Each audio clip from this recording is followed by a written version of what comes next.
ಅಂದು ಬೆಳಗಾವಿಯ ಚಳಿಗಾಲ ಅಧಿವೇಶನ ಸಂದರ್ಭದಲ್ಲಿ ಕುರುಬ ಸಮಾಜ ಪರಿಶಿಷ್ಟ ಪಂಗಡಕ್ಕೆ ಸೇರಿಸಬೇಕೆಂದು ಕೇಂದ್ರ ಮತ್ತು ರಾಜ್ಯ ಸರ್ಕಾರಕ್ಕೆ ಒತ್ತಾಯ ಮಾಡಲು ಈ ಒಂದು ಹೋರಾಟವನ್ನ ಹಮ್ಮಿಕೊಳ್ಳಲಾಗಿದೆ. ಕಾರಣ ಕರ್ನಾಟಕದಲ್ಲಿ 1951ರಿಂದ 1990ರವರೆಗೆ ಗೊಂಡ ಕುರುಬ, ರಾಜಗೊಂಡ, ಕಾಡ ಕುರುಬ, ಬೆಟ್ಟ ಕುರುಬ, ಕುರುಬ ಅನ್ನುವಂತ ಸಮಾಜಕ್ಕೆ ಪರಿಶಿಷ್ಟ ಪಂಗಡ ಮೀಸಲಾತಿ ಸಿಗ್ತಾ ಇತ್ತು. ಇವತ್ತು ಕೂಡ ಬೀದರ್, ಕುಲ್ಬುರ್ಗ, ಯಾದಗಿರಿಯಲ್ಲಿ ಗೊಂಡ ಕುರುಬ ಅಂತ ಅಣ್ಣನ ಮಕ್ಕಳಿಗೆ ಕೊಡ್ತಾರೆ, ತಮ್ಮನ ಮಕ್ಕಳಿಗೆ ಕೊಡ್ತಾ ಇಲ್ಲ.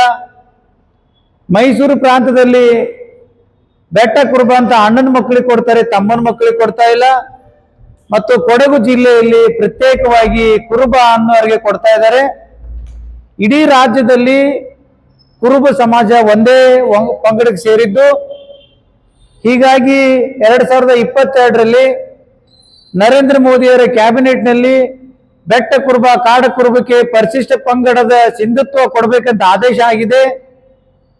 ಬಸವರಾಜ ಬೊಮ್ಮಾಯಿಯವರು 2023ರಲ್ಲಿ ಕುರುಬ ಸಮಾಜ ಕುಲಶಾಸ್ತ್ರ ಅಧ್ಯಯನ ವರದಿಯನ್ನ ಕೇಂದ್ರಕ್ಕೆ ಶಿಫಾರಸು ಮಾಡಿದ್ದಾರೆ.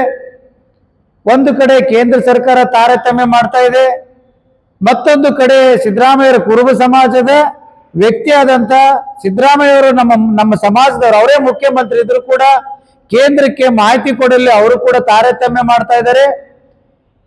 ಈ ವಿಚಾರದಲ್ಲಿ ಹೋರಾಟ ಅನಿವಾರ್ಯವಾಗಿದೆ. ಸಿದ್ದರಾಮಯ್ಯನವರು ಈ ಒಂದು ವಿಷಯದಲ್ಲಿ ಭಾಗವಹಿಸಬೇಕು.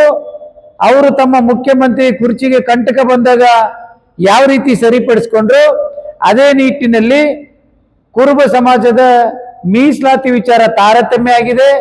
ಶೈಕ್ಷಣಿಕವಾಗಿ, ಆರೋಗ್ಯಕವಾಗಿ, ರಾಜಕೀಯವಾಗಿ ನಮಗೆ ದೊಡ್ಡ ಅನ್ಯಾಯ ಆಗ್ತಾ ಇದೆ. ವಿಶೇಷವಾಗಿ ನಮಗೆ ಶೈಕ್ಷಣಿಕವಾಗಿ ನಮ್ಮ ವಿದ್ಯಾರ್ಥಿಗಳಿಗೆ ಸಮಸ್ಯೆ ಆಗ್ತಾ ಇದೆ. ಈ ನಿಟ್ಟಿನಲ್ಲಿ ಮುಖ್ಯಮಂತ್ರಿ ಸಿದ್ದರಾಮಯ್ಯನವರು ಪ್ರಧಾನಮಂತ್ರಿ ಜೊತೆಗೆ ಮಾತಾಡಿ ಈ ಸಮಸ್ಯೆಯನ್ನು ಇತ್ಯರ್ಥಪಡಿಸ್ಕೋಬೇಕು. ಮತ್ತೊಂದು ನಾವು ಎಸ್ ಟಿ ಮೀಸಲಾತಿ ಹೊಸದಾಗಿ ಕೇಳ್ತಾ ಇಲ್ಲ. ಈ ಪರಿಶಿಷ್ಟ ಪಂಗಡದ ಇದ್ದೇವೆ, ಅದು ತಾರತಮ್ಯದ ಕೈ ತಪ್ಪೋಗಿದೆ. ಅದನ್ನು ಸರಿಪಡಿಸ್ಲಿಕ್ಕೆ ರಾಜ್ಯ ಸರ್ಕಾರಕ್ಕೆ ಒಂದು ಹಕ್ಕಿದೆ. ಕ್ಯಾಬಿನೆಟ್ ಅಲ್ಲಿ ಚರ್ಚೆ ಆಗಬೇಕು.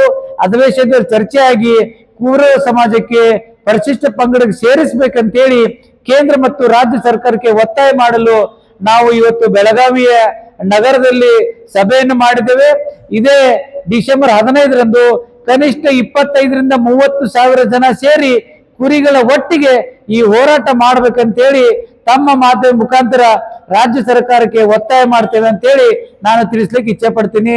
ನಾನು ಎಸ್ ಟಿ ಹೋರಾಟ ಸಮಿತಿ ಅಧ್ಯಕ್ಷ ಸಿದ್ದಣ್ಣ ತೇಜಿ.